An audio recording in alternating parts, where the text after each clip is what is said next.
आप लोग ठीक है? All are okay? No problem? All are happy? Good. सबसे पहले तो इस जो फाउंडेशन कोर्स कंप्लीट किया है उसकी आज वैलिडिक्टी सेरेमनी है। मैं आप सबको अपनी तरफ से हार्दिक बधाई देता हूं। मुझे मालूम है यह वह इंस्टीट्यूशन है जहां all India services, central services, royal Bhutan civil services के यंग ऑफिसर्स और नेशन बिल्डिंग की अपनी जर्नी का पहला स्ट्रांग और मीनिंगफुल स्टेप यहां रखते हैं। और इस स्थान पर भारत के गवर्नेंस फ्रेमवर्क की फाउंडेशन भी बनती है। मैं मानता हूं कि फाउंडेशन कोर्स सिर्फ एक ट्रेनिंग मॉड्यूल नहीं है, यह एक कमिटमेंट है, a commitment to build a governance system that is efficient, capable, and truly sensitive to the needs of the common people. LBSNAA के ऑफिसर ट्रेनिंग की जो जिम्मेदारी दी गई है, उस जिम्मेदारी को तो यह संस्थान बखूबी निभा ही रहा है, लेकिन इसके साथ साथ यह संस्थान joint civil military program, border economy, border development, disaster management, climate change, economic inclusion for women, artificial intelligence और डिजिटल ट्रांसफॉर्मेशन जैसे कई वैल्यूएबल कोर्सेज भी ऑफिसर्स को प्रोवाइड करता है, जो हमारे ऑफिसर्स के ओवरऑल डेवलपमेंट में कंट्रीब्यूट करते हैं। और यह सारी चीज़ें मैं मानता हूं कि लवासना को एक कंप्लीट इंस्टीट्यूशन बनाती है, जिससे इस इंस्टीट्यूशन का महत्व स्वाभाविक रूप से और बढ़ जाता है। आज की वैलिडिक्टी सेरेमनी लवासना की उसी कमिटमेंट को मैं मानता हूं कि सिंबलाइज करती है। मैं आप सभी को रिमार्केबल माइलस्टोन के लिए हार्दिक बधाई देता हूं। डियर ऑफिसर ट्रेनीज, आज से आपकी प्रोफेशनल जर्नी एक नया डायमेंशन लेगी। देश को आपसे बहुत उम्मीदें हैं, फिर आपका उद्देश्य स्पष्ट होना चाहिए: serve with integrity, lead with humility और डिलीवर विद एक्सेलेंस। और साथियों, मैं कहना चाहूंगा कि यह सब करते हुए ईगोलेस होना चाहिए।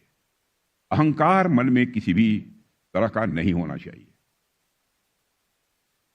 और मैं मानता हूं कि जिसके भी मन में अहंकार पैदा हुआ, उसकी वैल्यू अपने आप कम हो जाती है लोगों की नजरों में। किसी भी अहंकारी व्यक्ति के प्रति, किसी इगोइस्ट व्यक्ति के प्रति कॉमन मासेज में जो रेस्पेक्ट होनी चाहिए वो रेस्पेक्ट नहीं रहती है। अब जैसे अहंकार के ह के ऊपर लगा हुआ यह पॉइंट है, जिस इंडिविजुअल के पहले यह लग जाएगा, यदि नंबर 1 के पहले यह पॉइंट लगा दीजिए, तो नंबर 1 की वैल्यू 1 नहीं रह जाती है, वो 1/10 हो जाती है। क्यों ही आपके अंदर अहंकार पैदा हुआ, स्वाभाविक रूप से आपकी वैल्यू, आपकी कीमत लोगों की नजरों में वो कम हो जाएगी। लेकिन यदि अहंकार शून्य हो गया, आपके मन में किसी भी प्रकार का अहंकार किसी भी सूरत में पैदा नहीं होता, तो आप ये देखिए, individual is equal to 1 is divided by 0। यदि अहंकार 0 हो गया तो 1/0 इज इक्वल टू इन्फिनिटी।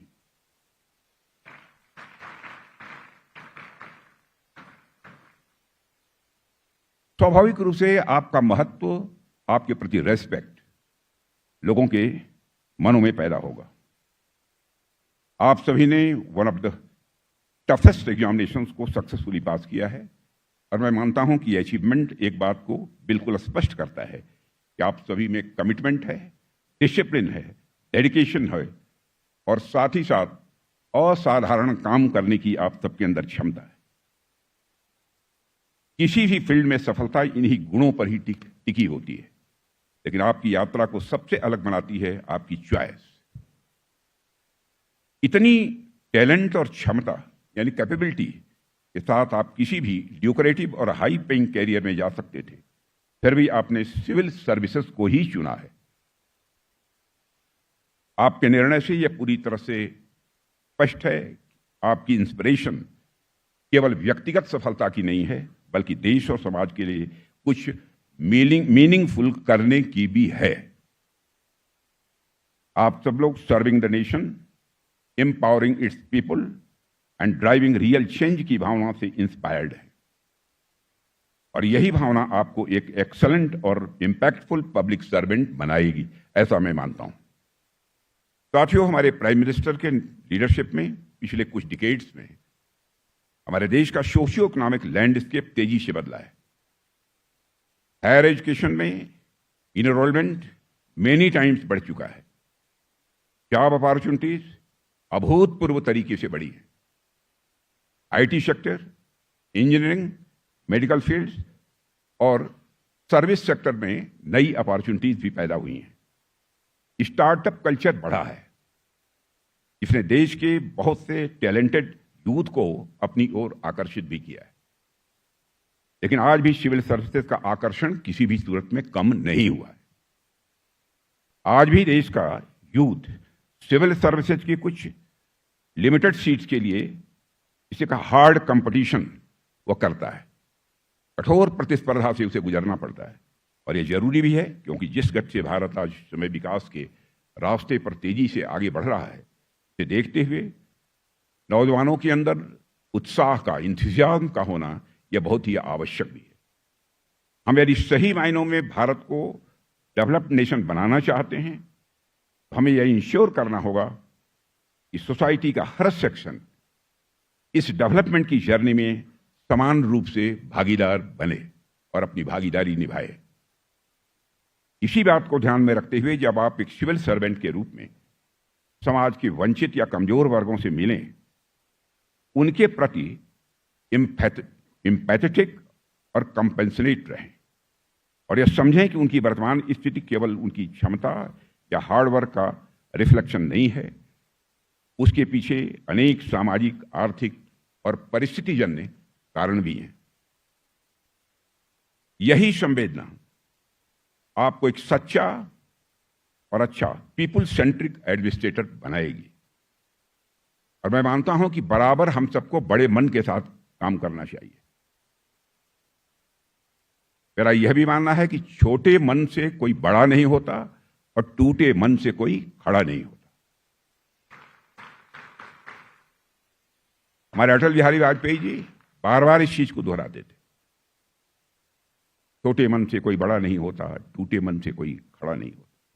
यह बात हम सबको भी बराबर ध्यान में रखनी चाहिए। अब जैसे मैं कह रहा हूं कि छोटे मन से कोई बड़ा नहीं होता, टूटे मन से कोई खड़ा नहीं होता, मैथमेटिकल इक्वेशन में जिसे समझाना हो तो यूं समझाया जा सकता है, let us consider for the time being, let us consider that your मन इज ए सर्किल। मन सर्किल होता नहीं है, लेकिन मैं समझाने के लिए कह रहा हूं, let us consider that your मन इज सर्किल। सर्किल का सर्कमफरेंस जितना बढ़ाते चले जाओगे, उसी रेशियो में मैग्नीट्यूड का सुख बढ़ता चला जाएगा। मैथमेटिकल इक्वेशन में इसे कहना हो तो हम कह सकते हैं कि circumference of man is directly proportional to the magnitude of sukh. Circumference of man is directly proportional to the magnitude of anand. और मनुष्य की जीवन में अंतिम इच्छा क्या होती है? मोक्ष की प्राप्ति, परमानंद, परमात्मा की प्राप्ति। हर व्यक्ति की यह अंतिम इच्छा होती है। Circumference man is directly proportional, not magnitude. परमानंद का कोई मैग्नीट्यूड नहीं होता है। सर्कमफरेंस ऑफ मन इतना बड़ा कर लीजिए कि आपको जीवन में परमानंद की भी प्राप्ति हो जाए। बड़े मन के साथ ही जिम्मेदारी आप निभाएंगे, स्वाभाविक रूप से लोगों का सम्मान हासिल करेंगे, लोगों के दिलों पर आप राज करेंगे। आप जिले में, डिवीजन में शासन चलाने के लिए नहीं जा रहे हैं, to serve the society, to serve the people, इसलिए आप जा रहे हैं। बराबर हमें ध्यान रखना चाहिए, हमें अपना मन बड़ा करके रखना है। मैंने देखा है ऐसे भी अफसर्स को कि जीवन में लंबा पॉलिटिकल कैरियर रहा है, ईगो की प्रॉब्लम रहती है। यदि किसी ने, गरीब आदमी ने कुछ बोल दिया तो इतना तेजी से उसे डांटते हैं। Very unfortunate, very sad. हम लोग भी पॉलिटिक्स में हैं, बड़ी बड़ी जिम्मेदारियों को संभाल चुके हैं, लेकिन आज तक यह करने की नौबत नहीं आई। क्यों ऐसा करें? वह भी इंसान है। आपसे कम समझता है, उसकी आवश्यकताएं, नीड्स होंगी, उसको समझने की कोशिश करिए। साथियों, यहां ट्रेनिंग प्राप्त कर रहे आप सभी ट्रेनिंग ऑफिसर्स को मैं मानता हूं कि बहुत कम उम्र में एक बहुत बड़ी जिम्मेदारी मिलने जा रही है। शायद इस बात की गंभीरता आपको इस समय महसूस न हो रही हो, लेकिन जैसे जैसे आप सेवा के मार्ग में आगे बढ़ेंगे, आपको समझ आएगा कि भारत के राष्ट्र निर्माताओं ने सिविल सर्वेंट्स के ऊपर कितनी बड़ी जिम्मेदारी दी है, कितना महत्व दिया है। उन्होंने नेशन बिल्डिंग और डेवलपमेंट का बड़ा कार्य आपको सौंपा है। नेशन बिल्डिंग का काम करना है तो आपको करना है। भारत को यदि डेवलप नेशन बनाना है, यह बड़ी जिम्मेदारी आपके भी कंधों पर है, यह मानकर चलना होगा। और आज जब आप इस सफर की शुरुआत कर रहे हैं, तो मैं संविधान सभा के सभापति और पहले राष्ट्रपति डॉक्टर राजेंद्र प्रसाद जी का एक महत्वपूर्ण संदेश आपको याद दिलाना चाहता हूं। इससे आपको अपनी जिम्मेदारी का कितना महत्व है, इसका स्वाभाविक रूप से आपको एहसास होगा। डॉक्टर राजेंद्र प्रसाद जी ने संविधान सभा में कहा था, and I quote, the welfare of the country will depend upon the way in which the country is administered, that will depend upon the men who administer it. India needs today nothing more than a set of honest men who will have the interest of the country before them, unquote. साथियों, doctor Rajendra Prasad ji के शब्द मैं मानता हूं कि civil servants की महत्वपूर्ण भूमिका को यह दर्शाते हैं और आपसे जुड़ी उस बड़ी उम्मीद को व्यक्त करते हैं जो देश आपसे करता है। आपको लेकर देशवासियों के अंदर जो एक उम्मीद है, आप देश की प्रशासन व्यवस्था संभालेंगे, पॉलिसी मेकिंग से जुड़े फैसले लेंगे और पॉलिसीज को धरातल पर उतारने की जिम्मेदारी भी आपके ही कंधों पर होगी। और आपके द्वारा किए गए कार्य ये भारत का फ्यूचर तय करेंगे, भारत का भविष्य तय करेंगे कि भारत का भविष्य कैसा होगा। केवल हमारे डिसीजन ले लेने से ही भारत का भविष्य नहीं बनेगा। वह रोल यदि किसी को, इंपॉर्टेंट रोल यदि किसी को प्ले करना है तो आप सबको करना है। और मैं मानता हूं कि एक बहुत बड़ी जिम्मेदारी है, जिसे आपको सक्सेसफुली इस जिम्मेदारी को निभाना है। हम जानते हैं कि सिविल सर्विसेज की रूट्स कॉलोनियल टाइम्स में थी और उस समय अकाउंटेबिलिटी व्हाइट हॉल यानी लंदन में हुआ करती थी, अप्रॉक्सीमेटली 6000 माइल दूर। लेकिन आज परिस्थितियां पूरी तरह से बदल चुकी हैं। आज अकाउंटेबिलिटी यही है आपके अपने आसपास, अपने देश के नागरिकों के प्रति। और आज के सिविल सर्वेंट सचमुच सर्वेंट ऑफ द पीपुल हैं। हम हों चाहे आप हों, सभी सर्वेंट ऑफ द पीपुल हैं। और आपसे अपेक्षा की जाती है कि पॉलिसी मेकिंग हो या implementation, you will respond directly to people's aspirations. और आप लोगों की इमीडिएट जो नीड्स है, जो आवश्यकताएं हैं, उनको भी समझेंगे और उनकी लॉन्ग टर्म होप्स को भी समझने की आप कोशिश करेंगे, ऐसा मैं मानता हूं। You should work with this sense of responsibility and the public accountability. और यही भावना आपको एक कैपेबल, सेंसिटिव और इफेक्टिव पब्लिक सर्वेंट बनाएगी। यही भावना आपको एक कैपेबल, इफेक्टिव और सेंसिटिव पब्लिक सर्वेंट बनाएगी। डियर ऑफिसर ट्रेनीज, देश इस समय विकास के पथ पर तेजी के साथ आगे बढ़ रहा है। इस सच्चाई को मैं ही नहीं बल्कि दुनिया के दूसरे देशों में जाता हूं, वहां के लोग भी स्वीकार करते हैं। अब जैसे देश की इकोनॉमी का जहां तक सवाल है, 2014 में जब हमारी गवर्नमेंट बनी थी, इकोनॉमी की साइज के मामले में हमारा भारत दुनिया के देशों में 11वें स्थान पर खड़ा था।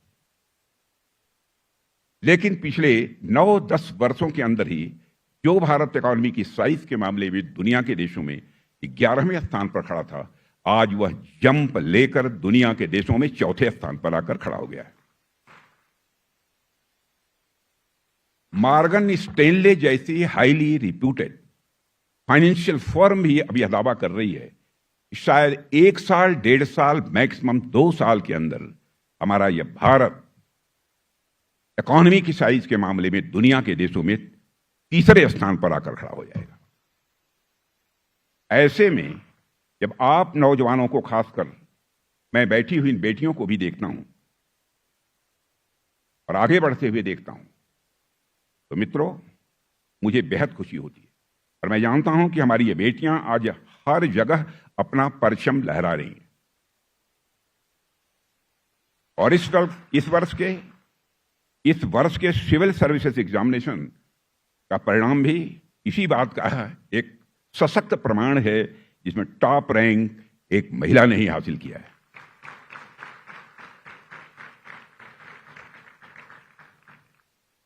बहनों भाइयों, देश की ताकत कितनी बड़ी है, देश की प्रतिष्ठा कितनी बड़ी है। मैं बतलाना चाहता हूं कि यदि आप लोग विदेश पहले जाना यदि किसी का हुआ होगा, कम लोग होंगे जिनका कि आज के 10 साल 12 साल पहले विदेश जाना हुआ होगा, संभव ही नहीं था आपके लिए। हम लोग प्रायः विदेशों में जाते हैं। मैं 20-25 साल पहले भी विदेशों में जाता था, आज भी जाना होता है। लेकिन मैं कह सकता हूं अंतर्राष्ट्रीय जगत में भारत की प्रतिष्ठा बढ़ी है। इंटरनेशनल कम्युनिटी ने भारत का स्टेचर बढ़ा है। पहले इंटरनेशनल फोरम पर भारत कुछ बोलता था, भारत की बातों को जितनी गंभीरतापूर्वक लिया जाना चाहिए नहीं लिया जाता था। लेकिन आज इंटरनेशनल फोरम पर भारत कुछ बोलता है तो दुनिया कान खोलकर सुनती है भारत बोल क्या रहा है। यह भारत की एक हैसियत बनी है। मुझे प्रसन्नता है कि टॉप 5 कैंडिडेट्स में इस बार 3 महिलाएं ने सक्सेस हासिल की है। टॉप 25 कैंडिडेट्स में 11 महिलाएं थी। और इस ट्रेंड को देखकर मुझे पूरा विश्वास है जल्द ही सिविल सर्विसेज में महिलाओं की भागीदारी आप सबके बराबर हो जाएगी, पुरुषों के बराबर हो जाएगी। और 2047 तक जब हमारा विकसित भारत का लक्ष्य साकार होगा साथियों, तब हमारा विकसित भारत का जब लक्ष्य साकार होगा तब एक भारत में कई महिलाएं कैबिनेट सेक्रेटरी भी बन चुकी होंगी। लेकिन कैबिनेट सेक्रेटरी बनने का आपका स्कोप कम नहीं होगा, चिंता मत करिएगा। और ये सारी चीजें ये बताती हैं कि हमारी नारी शक्ति भी इस देश की विकास यात्रा में अपना कंट्रीब्यूशन देने के लिए तैयार है। और मौका मिलने पर कोई ऐसा पद नहीं है जिसे वह हासिल न कर सके। और भारत में सिविल सर्विसेज की शुरुआत कॉलोनियल रूल के दौरान हुई थी और ये इम्पर्सनल, रूल बाउंड और हायरार्कियल उस समय हुआ करती थी। तब ये न ही इंडियन थी, न ही सिविल थी, न ही इनमें सर्विसेज की भावना थी। ऑफिसर्स को ब्यूरोक्रेट कहा जाता था, नौकरशाह कहा जाता था, और जो इंपीरियल मास्टर के लिए काम करते थे। ब्यूरोक्रेट सुनते ही लोगों के मन में आता है फाइल्स, रेड टेपिज्म, और एक ऐसा व्यक्ति जो नियम का बहाना बनाकर कामों को टालता है। जनरल परसेप्शन, क्षमा कीजिएगा। लेकिन आज सिविल सर्विसेज का अर्थ बदल चुका है। मैं आज आपसे कहता हूं कि आप ब्यूरोक्रेट नहीं हैं, आप नौकरशाह नहीं हैं, आप लोक सेवक हैं, आप पब्लिक सर्वेंट हैं, जैसे हम पब्लिक सर्वेंट हैं। और आज आप भारत के नागरिकों के लिए काम करते हैं। आपके हर कार्य से करोड़ों जीवन जुड़े हुए हैं, करोड़ों सपने जुड़े हुए हैं। आपके का कार्य देश का भविष्य निर्धारित करते हैं, लोगों के जीवन की दिशा निर्धारित करते हैं। इसका उदाहरण यदि मैं आपको दूं तो आप देखिए, अभी हाल में ही जो ऑपरेशन सिंदूर हुआ, हमारी सेनाओं ने पाकिस्तान बेस्ड टेररिस्ट कैंप्स को तबाह कर दिया। हालांकि हमने बेहद संतुलित उत्तर दिया था, बहुत ही बैलेंस तरीके से उत्तर दिया था, और हमारा जवाब एस्केलेटरी नहीं था। लेकिन पाकिस्तान के रवैये ने ऑपरेशन सिंदूर के बाद बॉर्डर पर सिचुएशन को नॉर्मल नहीं रहने दिया।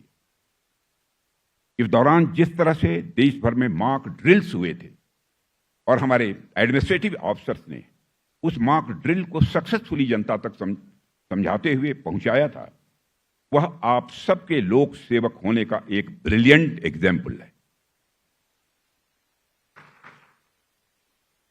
और आप सबको भी भविष्य में होने वाले ऐसे किसी भी स्थिति के लिए अपने आप को, मैं मानता हूं, मानसिक रूप से तैयार रखना होगा।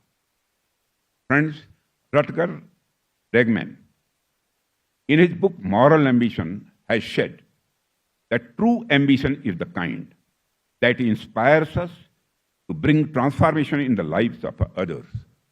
Today, when humanity faces numerous moral challenges, we need civil servants who do not merely say that they want to bring change, but who continuously strive and work towards it. यानी असली महत्वाकांक्षा वही है जो हमें दूसरों के जीवन में परिवर्तन लाने के लिए इंस्पिरेशन देती है, प्रेरणा देती है। आज जब मानवता के सामने कई नैतिक चुनौतियां हैं, तब हमें ऐसे सिविल सर्वेंट्स की जरूरत है जो सिर्फ यह न कहे कि हम चेंज लाना चाहते हैं, बल्कि इसके लिए वह निरंतर प्रयास भी करता रहे। इसलिए आज हमें मॉरल एम्बिशन वाले सिविल सर्वेंट्स चाहिए जो अपनी टैलेंट्स का उपयोग केवल पर्सनल सक्सेस के लिए नहीं, बल्कि सोसाइटी के लिए और ह्यूमैनिटी की वेलफेयर के लिए वो करे। आपको एक ऐसे बेंचमार्क स्थापित करने हैं, आपको ही एक ऐसे बेंचमार्क स्थापित करने हैं जिस पर कि आने वाली जनरेशन आपके ऊपर गर्व करे।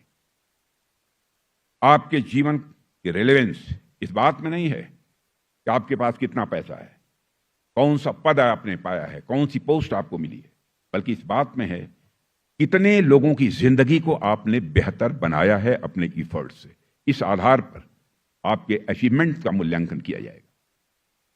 और एक घटना का जिक्र मैं यहां आपसे कर रहा हूं। एक बार की बात है, बताते हैं कि अल्बर्ट आइंस्टीन अपने छात्रों की परीक्षा ले रहे थे। एक छात्र ने उससे पूछा, इस साल की परीक्षा के प्रश्न पिछले साल जैसे ही क्यों हैं? प्रश्न वही थे जो एक साल पहले थे। आइंस्टीन ने मुस्कुराकर जवाब दिया, डोंट वरी, इस साल आंसर्स उसके अलग होंगे। चिंता मत करो, उसके उत्तर इस साल अलग होंगे। यह बात भारत और सिविल सर्वेंट्स के लिए भी मानता हूं कि बहुत ही रेलेवेंट है।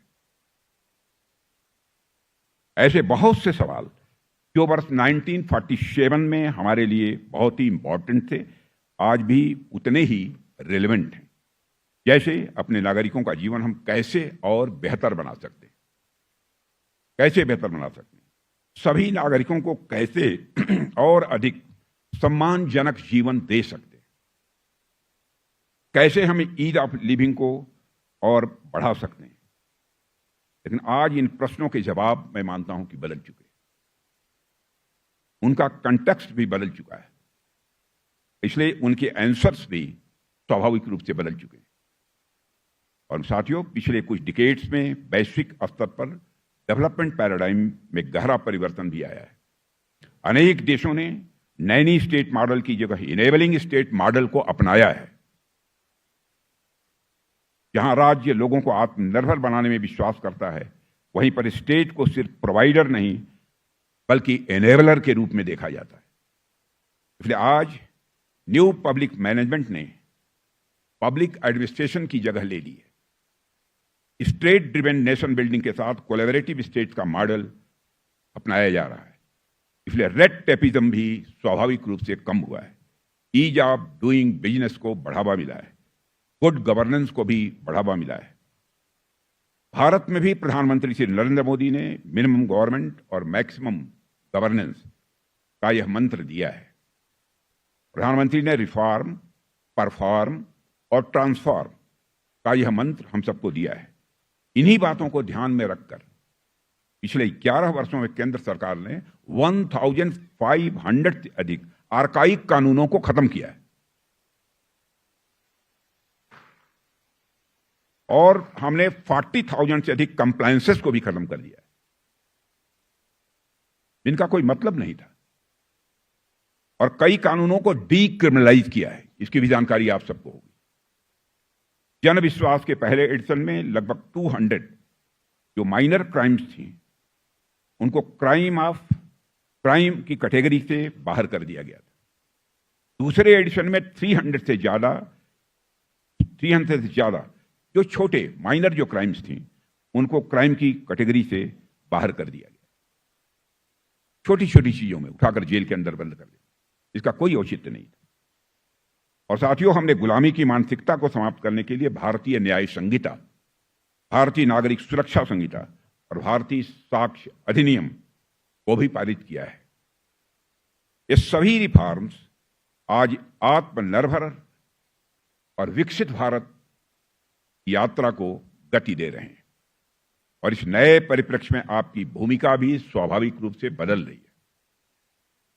आप प्लेटोनिक गार्जियंस नहीं हैं, बल्कि आप पीपल सर्वेंट्स हैं। Now you are not just providers but facilitators of empowerment.